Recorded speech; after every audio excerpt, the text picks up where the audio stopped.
Hi, I'm Kara. I'm with the Bangor Area Stormwater Group. We're known as BASWG.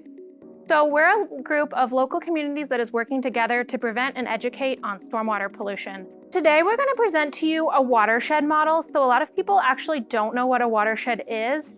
Basically, a watershed is when it rains, the water falls and it goes somewhere, and that's the watershed you live in. So everyone's house is in a watershed, even if you don't live right next to a stream or river, the water that falls at your house when it rains is going to go somewhere. So this is supposed to be the Penobscot River watershed. So Penobscot River historically was very polluted. It was one of the top 10 polluted rivers in the US. That was mostly due to manufacturing, like textile mills and lumber mills, and all of those are regulated now, so it is a lot cleaner, but there are still other types of pollution sources within a watershed.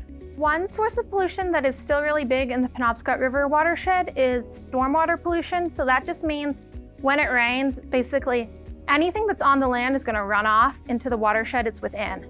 So this is like usually a lot of small sources. So it's really easy to go to a factory, measure what's coming out of the pipe and see if they're polluting. It's a lot harder to go to everyone's house and see small sources of pollution all coming together.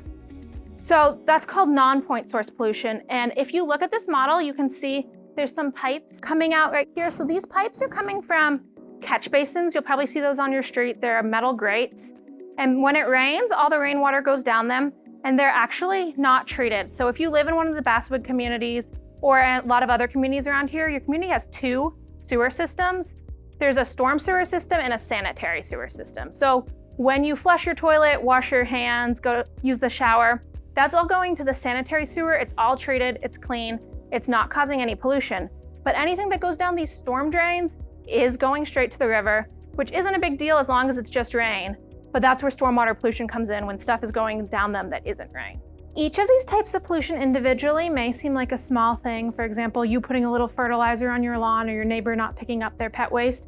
But altogether, these activities can have a huge impact on our ecosystem. The rain picks up pollutants such as oils and greases, soils, soap, road salt, fertilizers, pesticides, pet waste, and litter, and brings them all to the river.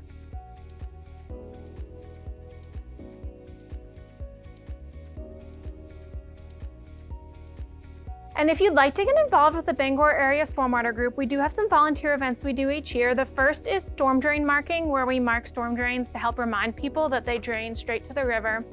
And the second event we have is a spring cleanup. So that's when we pick up litter in our local community. To learn more about how to prevent stormwater pollution or how to get involved, visit us at BASWG.org or find us on social media.